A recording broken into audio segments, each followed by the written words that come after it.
Hello, everyone. Thank you for joining us today for today's Tech Forum session. I'm Shivanjan Kormakar, Product Coordinator at BookNet. Welcome to Elements of Indigenous Style, Insights and Applications for the Book Industry. Before we get started, BookNet Canada acknowledges that its operations are remote and our colleagues contribute their work from traditional territories of the Mississaugas of the Credit,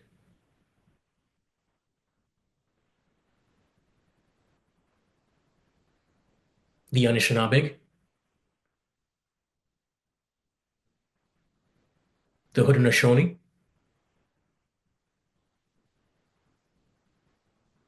the Wyandot, the Mi'kmaq, the Ojibwe of Fort William First Nation,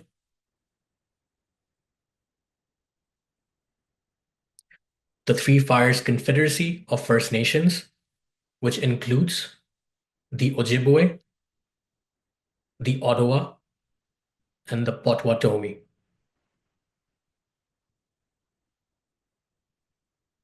And the Métis, the original nations and the peoples of the lands we now call Beaton, Brampton, Guelph, Halifax, Thunder Bay, Toronto, Vaughan, and Windsor. We encourage you to visit native-land.ca website to learn more about the people whose land you are joining from today. Moreover, BookNet endorses the calls to action from the Truth and Reconciliation Commission of Canada and supports an ongoing shift from gatekeeping to space-making in the book industry. The book industry has long been an industry of gatekeeping. Anyone who works at any stage of the book supply chain carries a responsibility to serve readers by publishing, promoting, and supplying works that represent the wide extent of human experiences and identities in all that complicated intersectionality.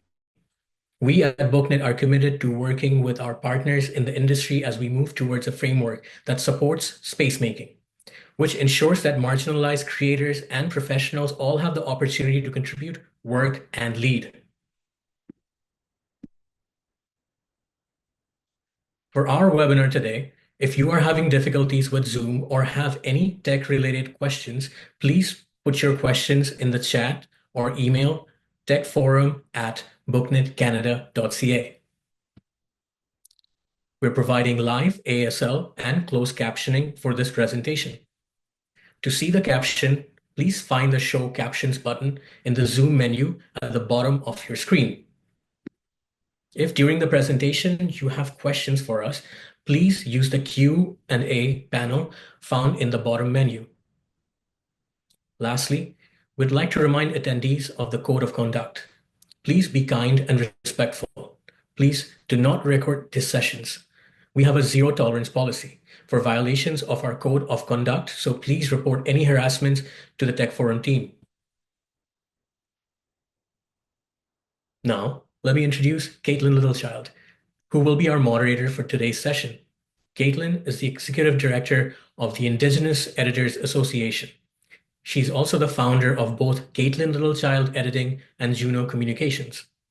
She has honed her skills in development editing, copy editing, proofreading, and authenticity reading, working with clients from various disciplines, including academic, scientific, fiction, and nonfiction writing. She's confirmed to furthering the rights and interests of Indigenous peoples of Canada or in Canada through her work. Caitlin holds a Master's of Public Health degree from the University of Waterloo and multiple professional certifications, including Strategic Public Relations and Project Management from the University of Toronto and Editing from Simon Fraser University.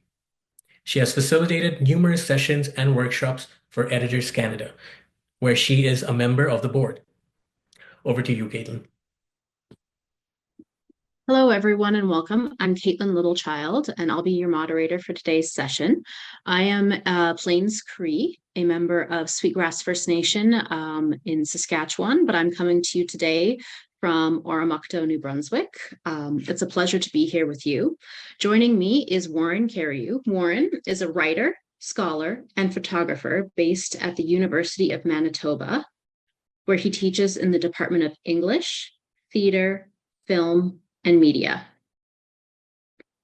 His work focuses on the environmental philosophies and oral traditions of Indigenous peoples in Western Canada, especially in his own Red River Métis community and in related Cree communities. He has published works of memoir, fiction, poetry, and film, and his bitumen photographs have been exhibited and published nationally. He is the lead editor of the second edition of Gregory Younging's Elements of Indigenous Style, and he has also edited numerous books of Indigenous literature and storytelling. Here's what to expect from today's session. First, Warren will give a lecture-style presentation on Elements, exploring its content and applications in the book industry. Then we'll have a short fireside chat to expand on the key points from the presentation. And finally, we'll wrap up with a Q&A session. While audience questions will be addressed at the end, feel free to submit them at any time using the Q&A box. And with that, Warren, the floor is yours. Okay, Tanshe, it's wonderful to see you, Caitlin, and wonderful to be here to share my excitement about the new edition of Elements of Indigenous Style. And I'm really looking forward to hearing questions that our Tech Forum guests may have. And I'm looking forward to the fireside chat. I wish we had an actual fireside, but we'll do a virtual one, will be good. So yeah, I just thank you for the introduction and thank you for the invitation to be here. I'm coming to you from Treaty 1 territory, Red River Métis homeland, which is my own homeland, in Winnipeg. And I want to tell you a little bit about the work that I and the editorial team for the second edition of the Elements of Indigenous Style, what we have been working on for the last 3 or 4 years. Um, and I want to really, first of all, point you toward the team because it really was a team effort. I've been working with Deanna Reeder, a Cree Métis scholar who teaches at Simon Fraser University, Lorena Sequan Fontaine, who is head of Indigenous Studies here in my own home institution, University of Manitoba, and she's a Cree Anishinaabe scholar. And also Jordan Abel, who is a Nisga'a creative writer and scholar who is based at the University of Alberta. I imagine that a number of our audience members have been familiar with the first edition of Elements of Indigenous Style, but for those who are not, the book really made a huge impact, I think, in the Canadian publishing industry, and got people thinking in new ways about how to bring Indigenous stories into the public eye. That is, stories by Indigenous authors, but also writing about Indigenous cultures from other perspectives as well. Gregory Younging had an extraordinary career as a writer, as an editor, and as a scholar, and he really had built up a level of experience and knowledge that no one else in that I know of in the world had in relation to Indigenous publishing. He worked for Thetis Books for almost 30 years. He worked with the Truth and Reconciliation Commission, a number of other really important commissions and other organizations throughout his career. And he sort of worked through, I think, really his entire life was sort of moving toward creating the first edition of Elements of Indigenous Style. The book came out in 2017, and Greg very tragically passed away only a couple of years after the book came out. He was really, I think, surprised and very happy about the reception that the book had already gotten when he was still with us. But I think, for those of us who were his friends, colleagues, and family members, the grieving process involved us, thinking about all that we missed from our conversations with Gregory, but also thinking about the conversations that he had begun that continued on, partly as a result of Elements of Indigenous Style. And so over the years of thinking about the importance of the book and of the other work that Gregory had done to bring together Indigenous editors to think about these issues, a number of us started to think about continuing his legacy because he always had intended for this project to be an ongoing project, recognizing that the industry changes and that Indigenous communities and cultures change too over time. And so, like any style guide, I think he envisioned that it would need to be updated. And so when the amazing people at Rush Education Publishers had first approached me and asked if I might be interested in doing this work, or at least helping to do this work, I was very honored to be asked to do that.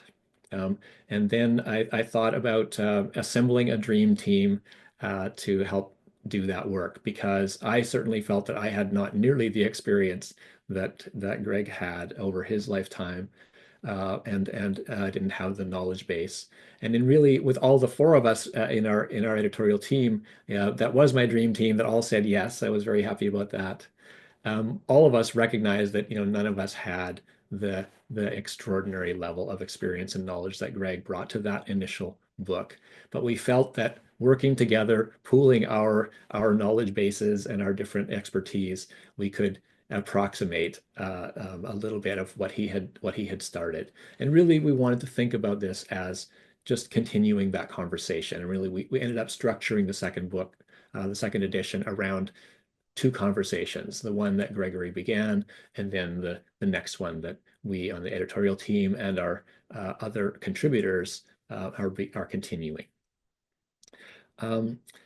So, as we've been thinking about this process, trying to, we went over the first edition very carefully, and we had all spent a lot of time with it over the years anyway.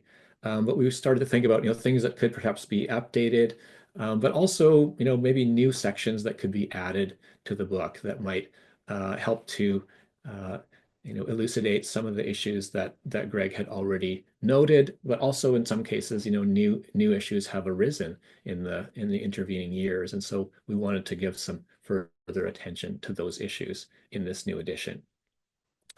I want to I'm not sure if people are able to see my screen here. I can see myself, but I'm not sure whether my screen sharing is working. Oops, okay. So let me know, tech folks, if my slide is not showing here.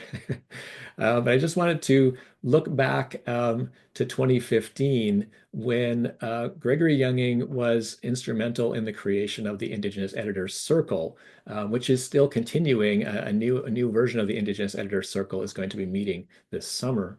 But I wanted to just look back at this example from 2015 where Gregory was our leader, and I'm in the back rear of the gathering. That's me there, and then in the front, in the center, is Deanna Rader and Jordan Abel just to the right of her. So our team has a long history together, and Lorena Fontaine, who is our other team member, has an even longer association and connection with Greg because she is actually his first cousin as well. So we had this sense of working as a part of a community that had a long history and that is so connected to the generosity and the community mindedness that Greg brought to all of his work.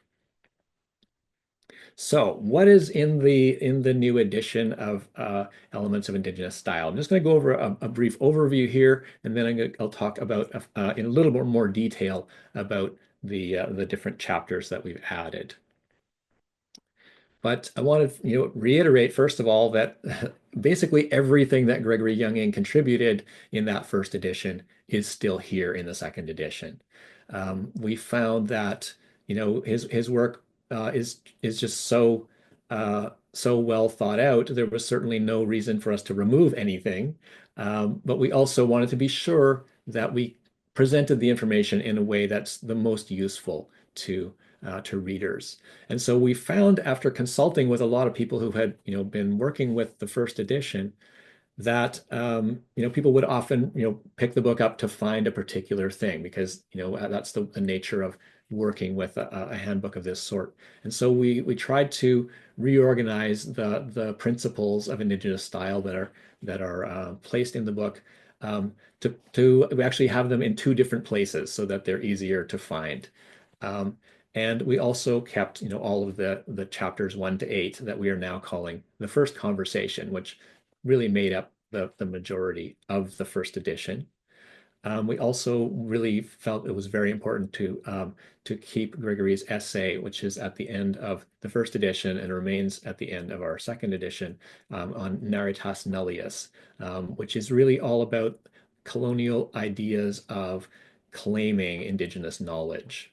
Naritas Nullius is Latin for nobody's knowledge, and the idea, which still circulates and is still sort of problematic in relation to copyright law today, where indigenous knowledge is not given the value and the right to have its own place that it really should. So that essay is, I think, the sort of philosophical foundation of Elements of Indigenous Style.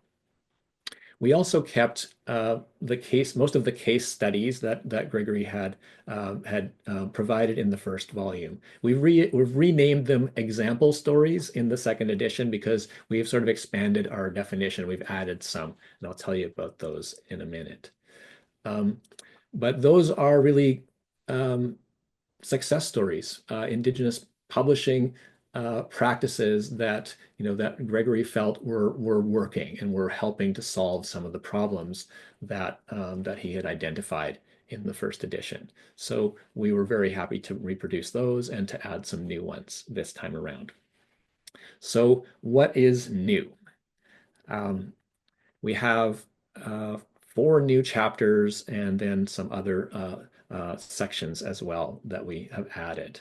And we've done this, partly members of the editorial team are doing this writing, collaboratively writing, but we're also consulting as many people as we can throughout this whole process, recognizing that that this was Gregory's own methodology. He was so consultative and so humble in his approach all throughout his work, that he tried to reflect, beyond his own particular personal opinion, the best practices that would work in the most circumstances. So we tried to follow his model in that regard as well, and worked together, and also, with many very generous collaborators who helped us out. So we have a first new chapter, chapter 8, on editorial relationships.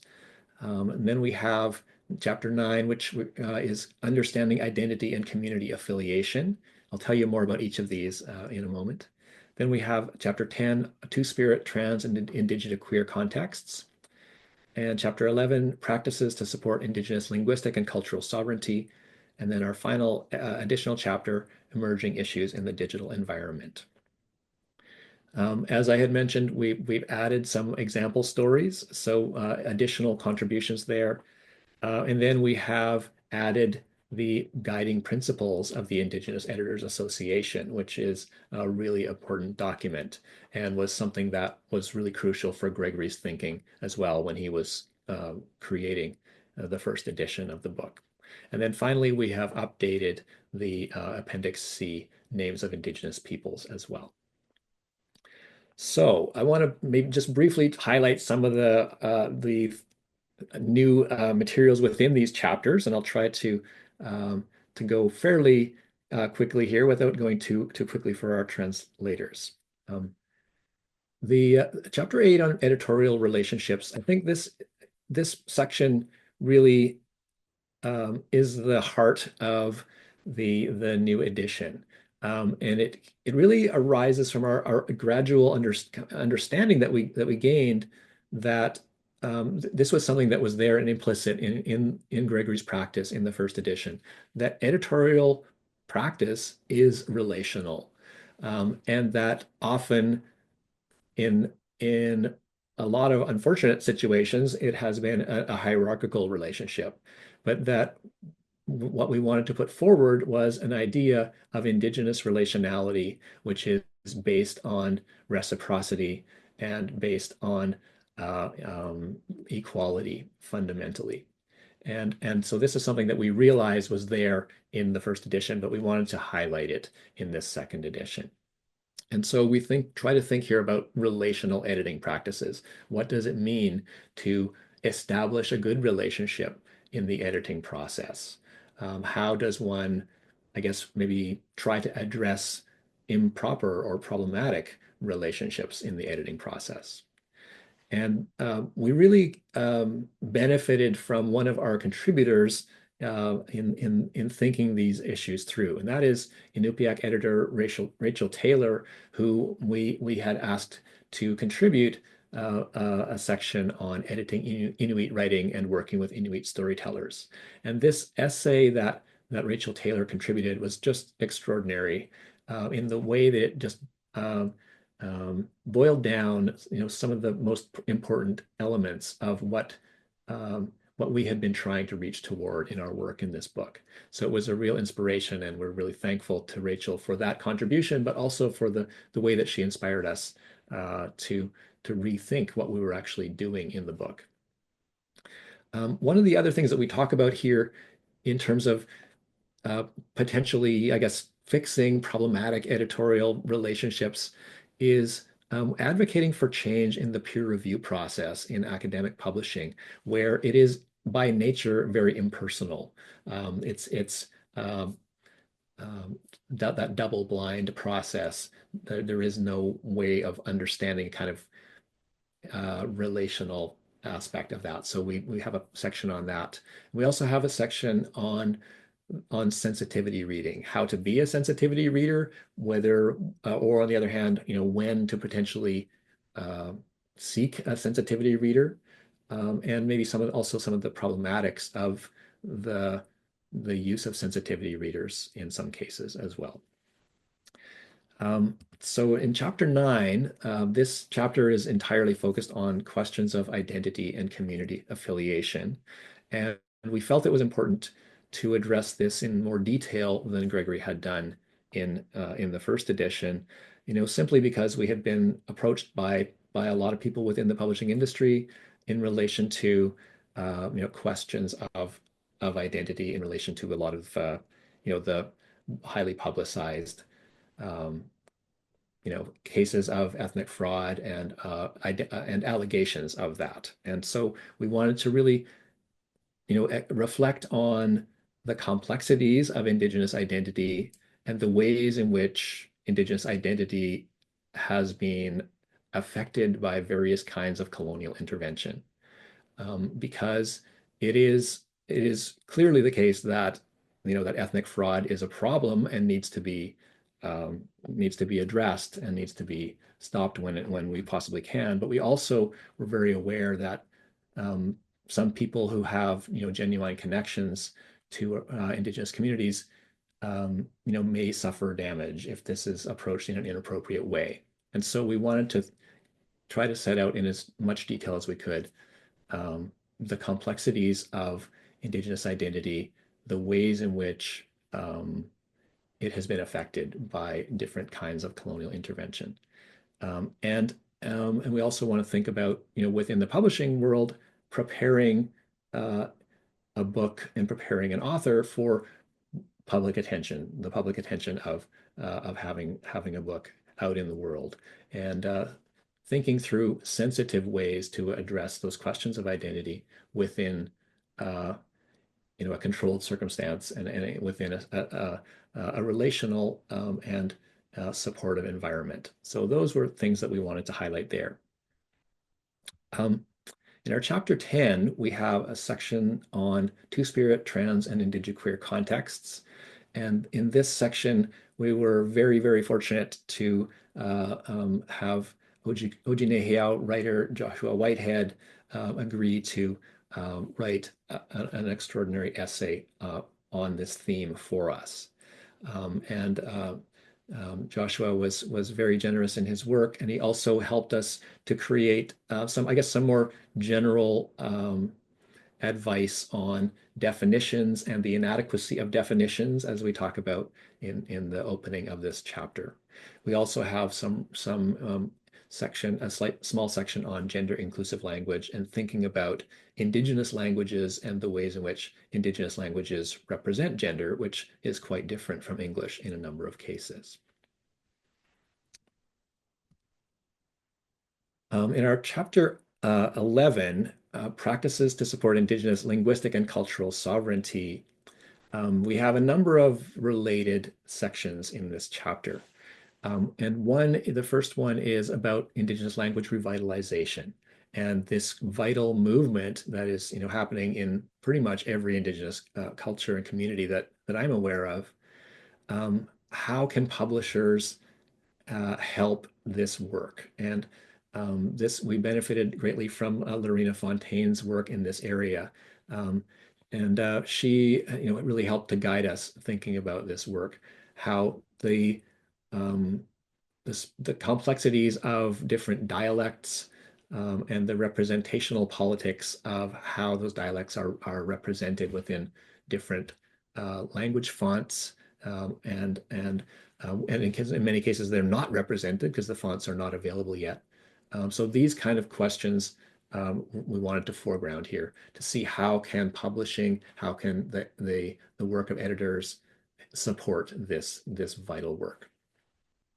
We also have a section on transcribing oral narratives into written form and thinking about maintaining the ethos of orality within a written context, thinking about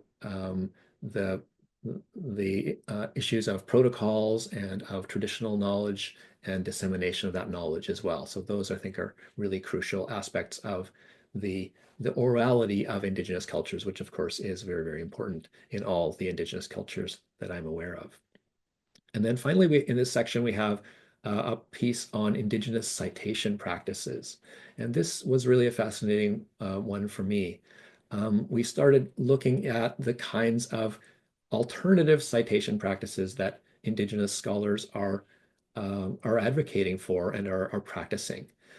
Thinking about how, and in fact, also we started to think about how within traditional storytelling and within the practices of elders giving teachings, very often there are citation practices built into those as well. They may not be called citation, but that we realized those kind of practices could actually be, potentially adapted to the world of publishing and the world of research.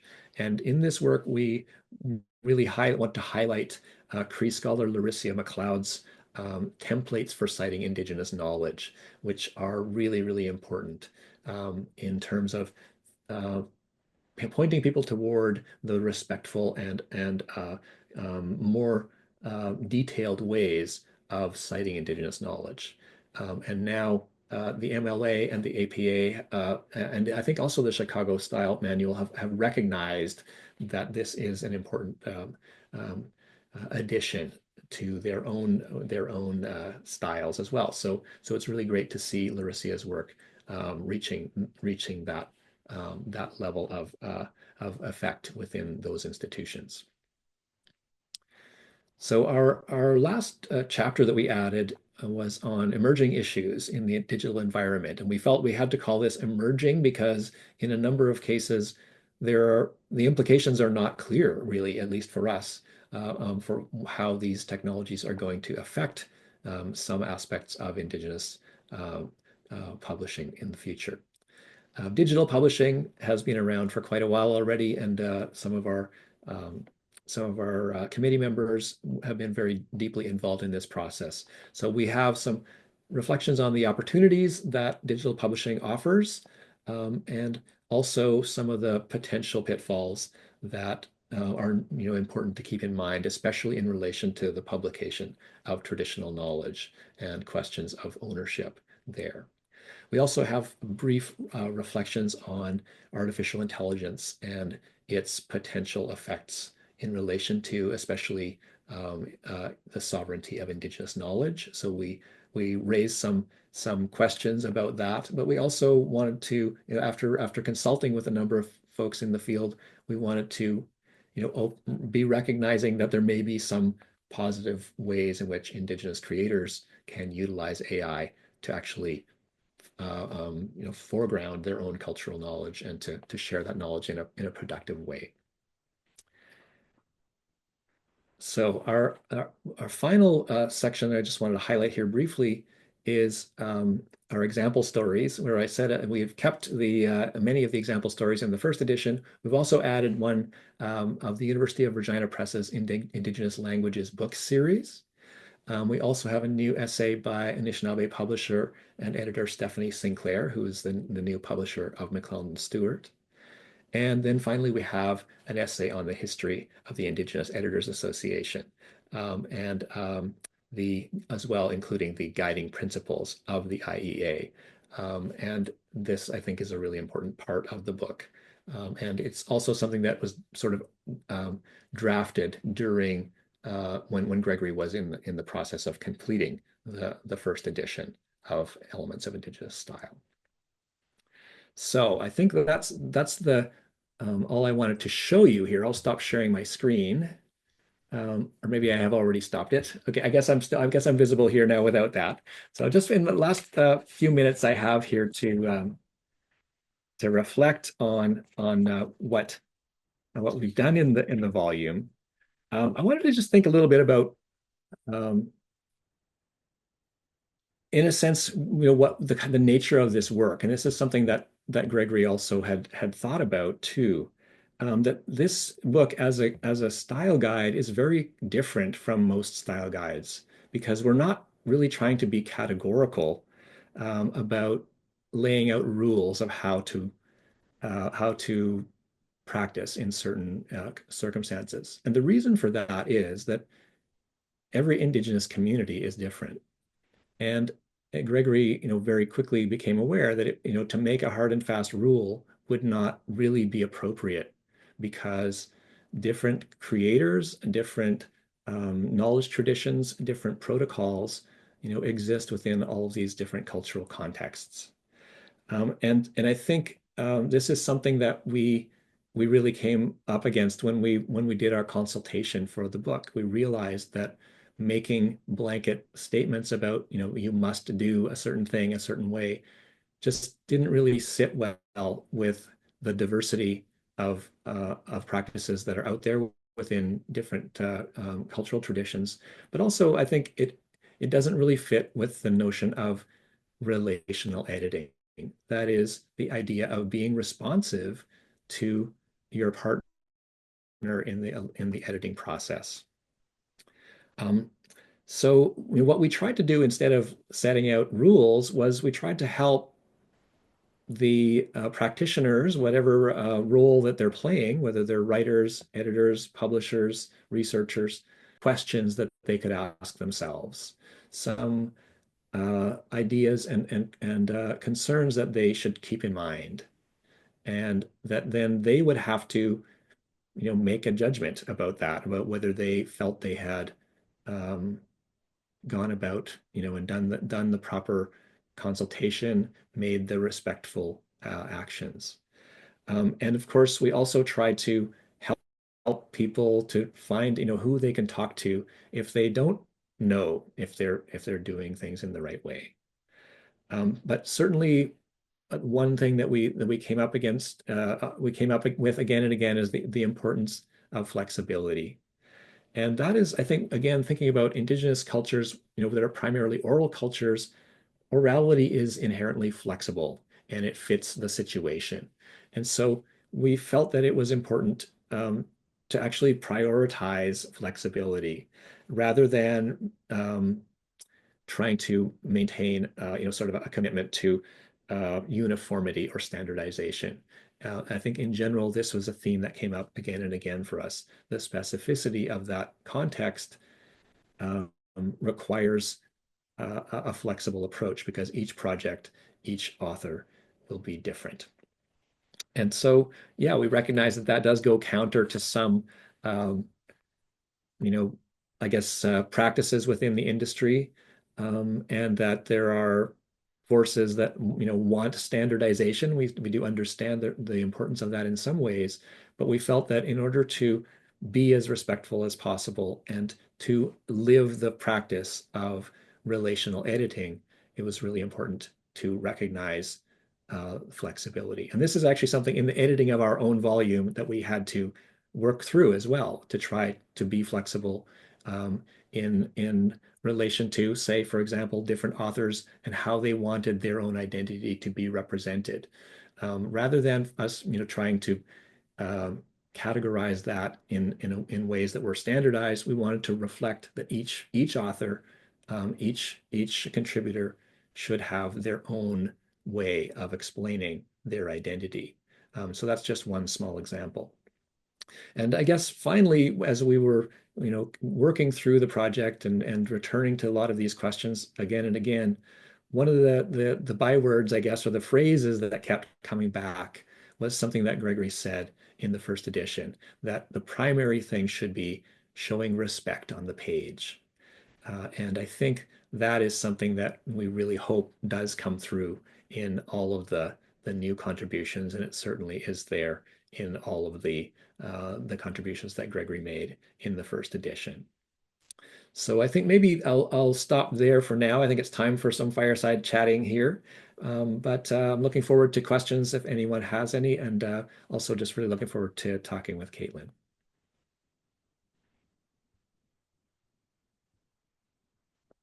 All right, thank you, Warren. Just my luck. I think you actually touched on everything I had written in my notes to chat about. So I think maybe we'll just dig a little bit deeper into some of those topics. Sure. I read the first book cover to cover. I don't know how many times. It's well worn. It never even makes it off my desk. So I eagerly dug into the second edition the second it arrived on my doorstep. So as Gregory wrote in the first edition, and you so wonderfully highlighted here, the conversation is ongoing. That things change, and they often change at a very rapid rate. So this book is evolving. The Indigenous style is evolving, and there's a very evergreen nature to it. Can you talk a bit about the challenge of capturing this ongoing conversation and the evolution of Indigenous style in a static medium like a book? Yeah, that really was a challenge. And it was also interesting to see, that the first edition was a kind of a snapshot as well of a particular moment that had, Gregory's entire career had led up to. But, we recognize going back to that first edition now, we can understand, some of the preoccupations that were, prevalent in the industry at the time that he was, finishing the book. And now some of those things are maybe not as foregrounded, but other ones have become much more into the foreground. Um, I think the idea that we are taking part in a conversation was something that was helpful for us, recognizing that we're only four members of a conversation, and we have our few of our contributors who helped as well, but that we were trying to consult widely with others at the same time. And so that I think was part of it, is recognizing that Indigenous style isn't just this book. Indigenous style is the way it is applied, by editors, by authors, by researchers, all the time as time goes on. And so it's sort of humbling to realize that, that what we're doing is just trying to, uh, yes, represent that to the best of our ability, but recognizing that as soon as the book comes out, there's going to be more that, that will happen that, needs to be, I guess, addressed in another edition.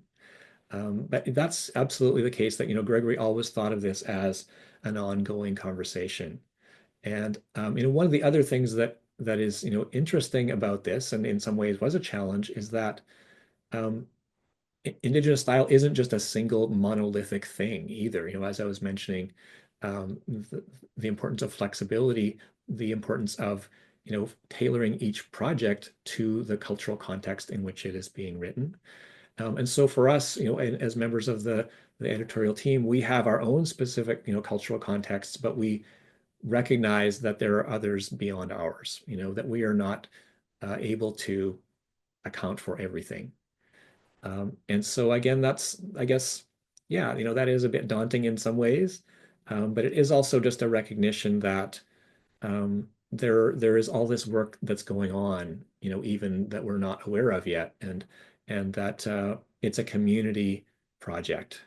And so we're part of that community. We're never, able to be we're not leading it. We're not mastering it in any way. We're just part of it. We're around the circle with everyone else. And that is, uh, that is a wonderful thing, actually. Even though we feel we're maybe missing out on some things, we'll find out about them later and hopefully have an opportunity to reflect on those in another edition at some point in the future. Great, thank you. You mentioned that one of the values that Gregory had was that the primary thing is showing respect on the page. And I think you guys did a wonderful job of highlighting that throughout your own writing and the way that you compiled the stories and the examples and the essays throughout this book. And now I know from my own editing work, I've come across this where showing respect on the page in terms of topics written about Indigenous peoples, or taking, the writing of an Indigenous author and taking that into your hands as an editor, an Indigenous editor, where that need to show respect on the page means you are advocating for something that is at odds with mainstream publishing practices. How does this work equip those on their learning journey towards the idea of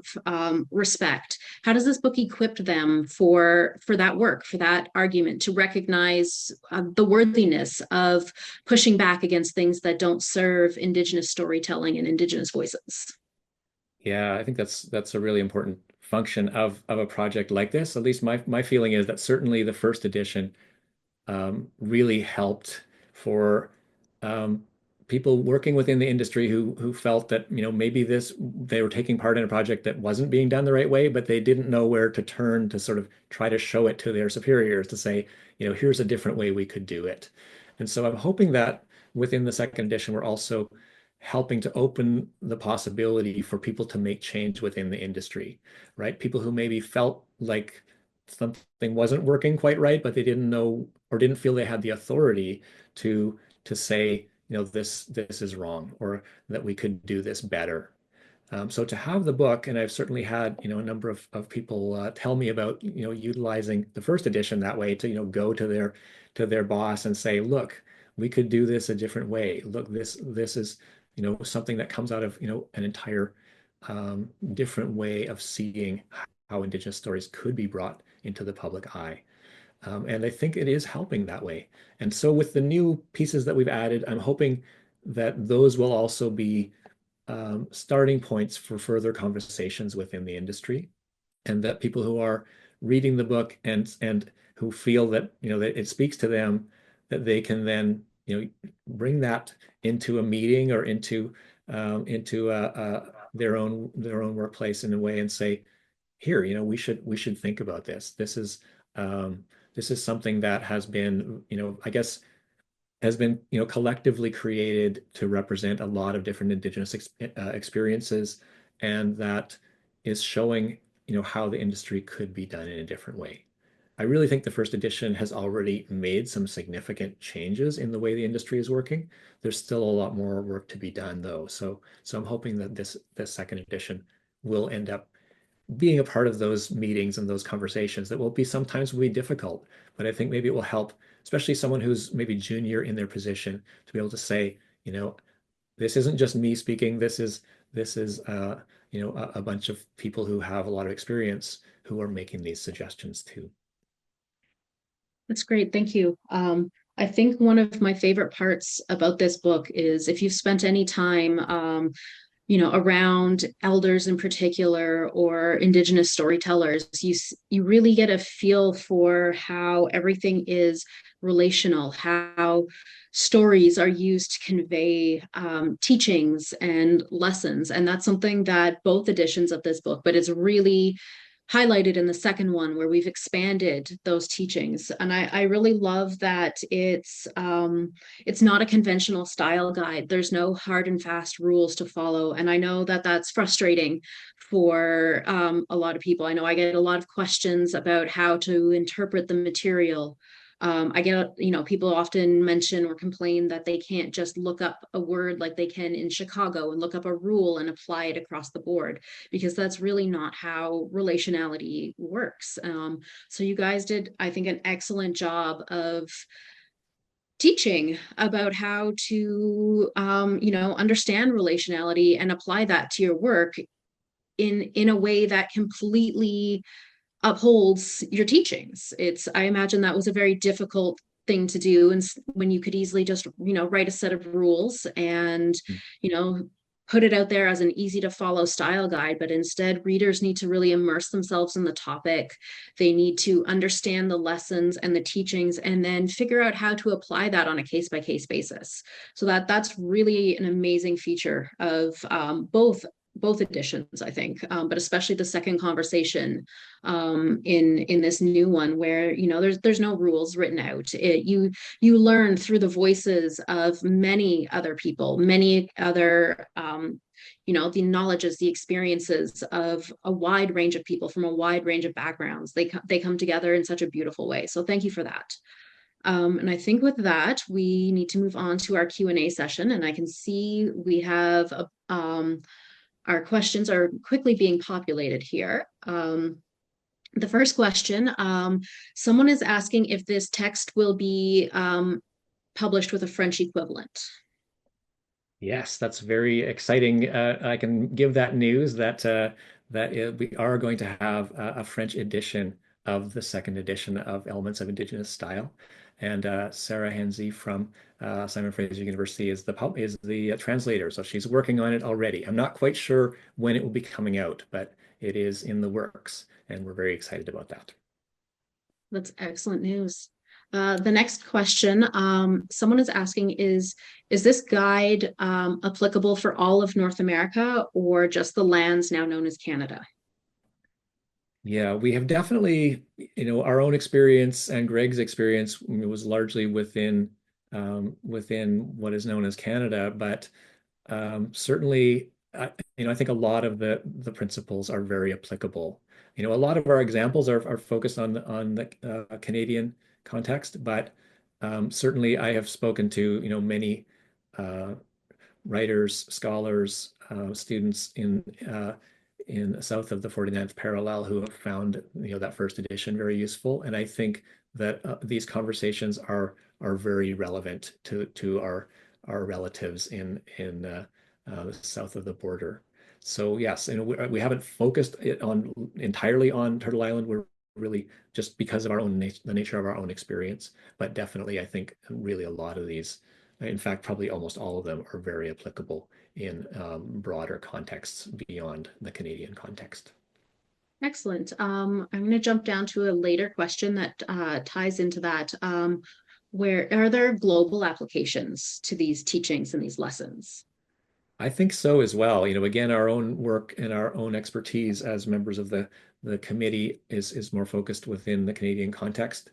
But having learned a little bit about other international Indigenous cultures, and certainly having spoken to some Maori folks and some other Indigenous folks from other contexts, from other places, I think a lot of these approaches are very similar to what their own cultures would suggest. Now, I can't speak for them, but my sense is that especially the idea of relational editing and the idea of a non-hierarchical relationship in the editing process is something that people have responded to from well beyond Turtle Island as well. So I do think though the specific examples are mostly going to be focused on our own Indigenous communities here, I think a lot of the principles are very relevant in the global context as well. All right. So someone is asking, and this kind of ties into my question about the challenges of creating a static book when Indigenous style is evolving.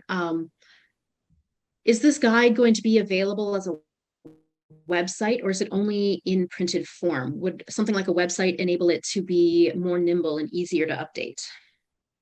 Yeah, that's a good question. I think we have a electronic version, ebook version of it.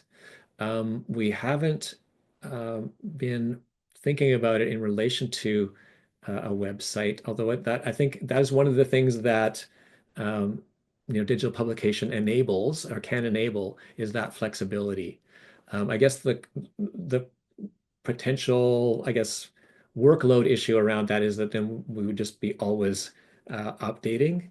And so, we have, I think, just for practical reasons, we'll probably will just, aim for to do another edition in the subsequent years. Although I certainly see you know, the possibilities that an alternate form of publication would allow. So maybe that's something we can add a few appendices on a web page, maybe our publisher's web page as time goes on, and then build those toward the next edition.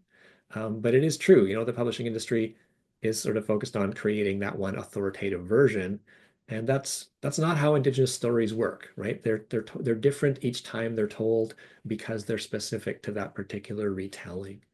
So this is a challenge that we'll have to navigate in the upcoming years. But I do think that the digital environment does offer some really interesting possibilities in that regard. Um, the flexibility and the fluidity that it enables is quite different from the boundedness of a book. Great. Do you think that some of the principles and ideas shared in the book can be applied to working with authors or materials by or related to other minority or non-Indigenous groups? Absolutely. Yeah, I was just talking to someone about this yesterday. I think, the idea of, respect on the page, the idea of editing as a non-hierarchical relationship. I think those are really, really ideas that could be applied and probably should be applied in many other contexts as well. Um, Also, I think an idea which we talk a little bit about in the book is editing as a position of care. For authors who are working on very difficult material, whether that's traumatic personally material, or whether that's about their own communities or something that's difficult for them to work through. We have a little bit of material in the book about dealing with that as well.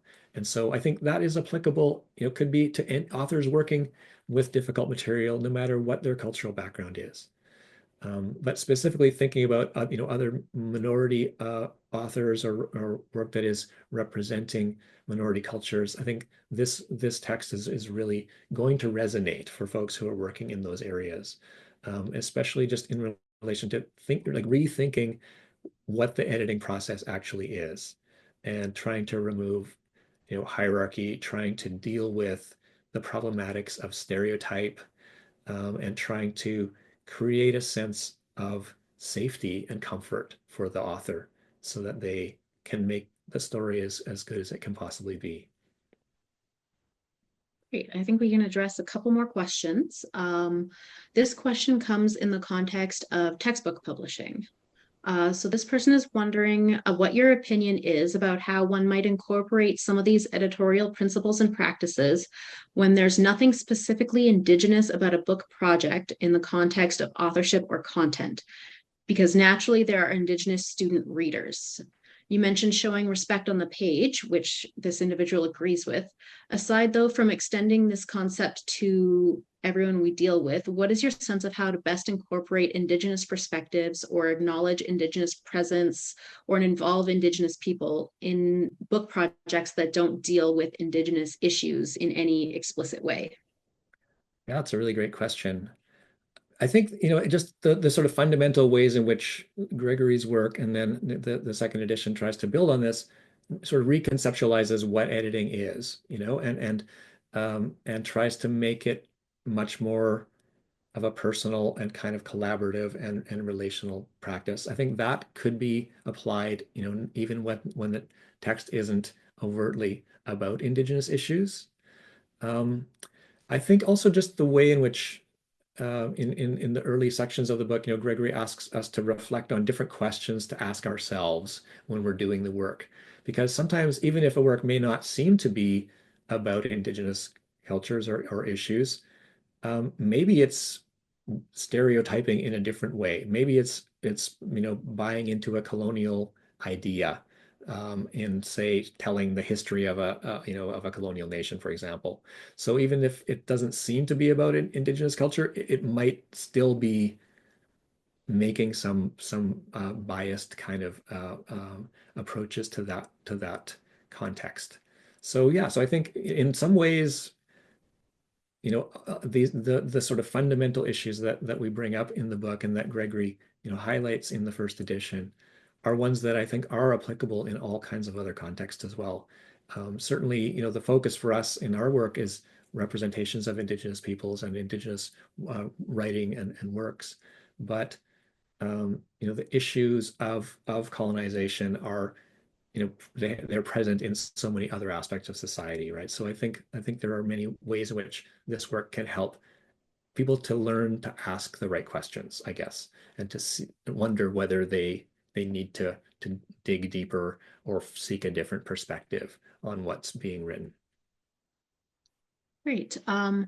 So this question is, with a focus on flexibility and respect for identity, how do you suggest those working on metadata standards for the book trade try to remain flexible too? So for example, language codes and place names that have been in place for a long time. So those would likely be colonial place names. Right. And if we are showing flexibility in language and naming and, respecting the preferences of the Indigenous nation, community, author, are we unintentionally excluding them from, searches and other things that rely on those mainstream metadata identifiers? That's a really interesting question. I've never worked with metadata labeling in this way, but I've certainly seen this issue in relation to Indigenous language dialects, um, where there's pressure towards standardization, partly because on the internet, if someone searches for a particular Cree word, for example, if they spell it in a certain way, they may miss three-quarters of the mentions of that word. That's just one example.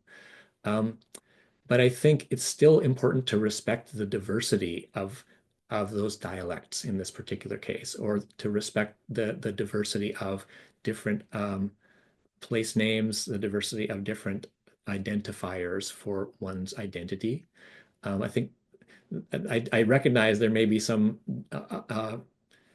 I guess, side effects of that in relation to searching and other metadata analysis. But to me, I think it's most important that the communities and the individuals have an opportunity to name themselves in their own terms.